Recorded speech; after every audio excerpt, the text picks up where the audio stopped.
shadowboxing is not a good idea, and I'm going to show you why and give you an exercise you should be doing instead.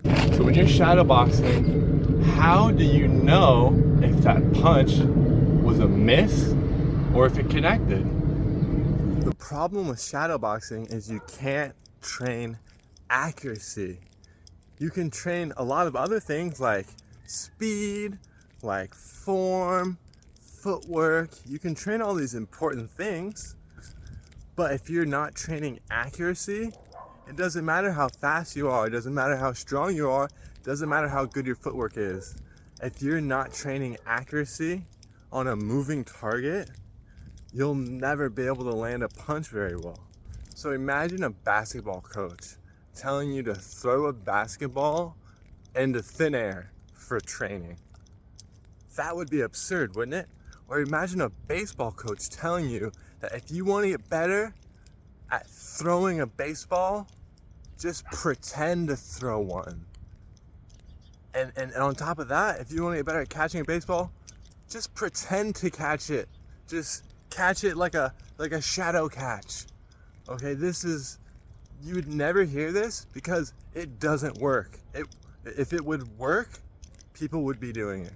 If you're going to visualize, which is something most high-level athletes will do, you should focus 100% of your energy and concentration on visualizing. If you try to half train physically and half visualize, it doesn't make sense. If you're gonna train the thing, you should train the thing in a realistic setting. And if you're gonna visualize, you should focus 100% of your energy on visualizing, because it's a challenging thing. It's a lot more challenging than actually just going about doing the thing. Actually thinking about doing the thing beforehand with detail. This is what separates most average people from most high performers, is the degree in which they can visualize themselves doing the thing ahead of time in detail. The same way, if you want to get better at hitting a baseball, you actually have to hit pitches.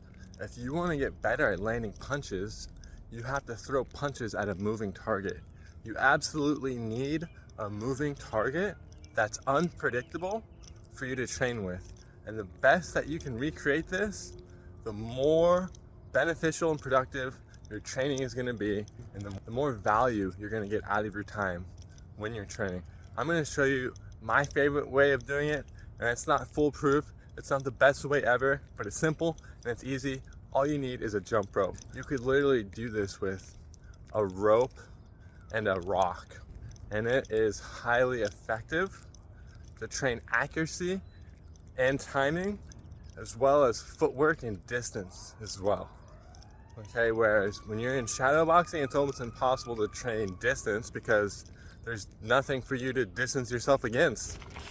And this is a way better way to train. Right here I'm training the cross hook with a slip uppercut combo, and you can see here that the rope is always moving, and as I'm getting angles, it changes how the rope is moving a little bit. And this is such a more dynamic way to train because there's actually a moving target for you to practice your accuracy with. You see here you can do individual punches too. Here I work on doing some uppercuts, which is one of the more challenging punches to land. And if you're only ever practicing an uppercut on a stationary target, it's gonna be really hard for you to land an uppercut on a real life situation. So this last section of the video is gonna be me demonstrating a combo, how to do it. So the combo that we're gonna work on to get faster punches is just gonna be, you can do jab, slip, hook. Okay, that's the combo we're gonna focus on. And you're gonna come and you just wanna focus on speed and pulling back. As soon as you make contact, you wanna pull back as fast as you can. The recoil is just as important as the extension when you're throwing punches. So you're gonna do your jab. As it comes back, you're gonna slip it to your left, and then you're gonna throw a hook as it's coming back down. So it's gonna look something like this. Jab, slip, hook. Okay? Jab, slip, hook. Jab, hook.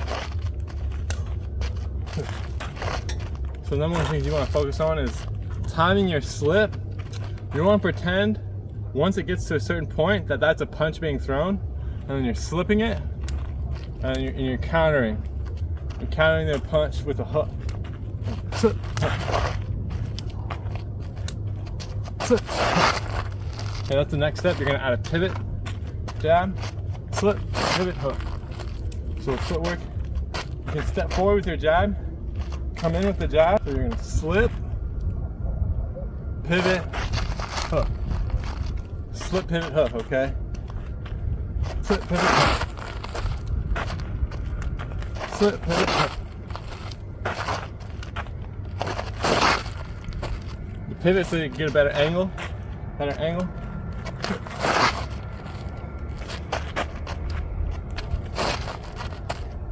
See more of an angle, you're gonna want to step into your pivot.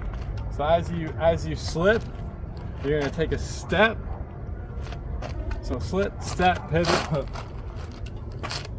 Slip, step, pivot, hook.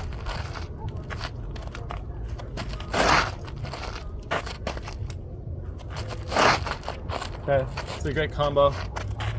You can do both sides. Pivot, hook.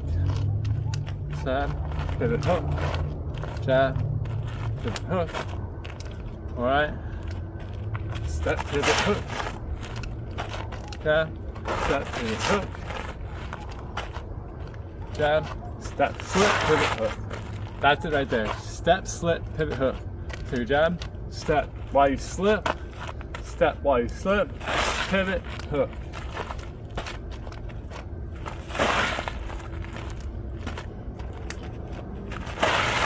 Okay, you drill this one, you're gonna catch a lot of people off guard. Okay, you're gonna catch a lot of people off guard when you pivot that jab and you come right over the top of their arm with a hook. You're gonna really get a real good angle to be able to get them right in the temple.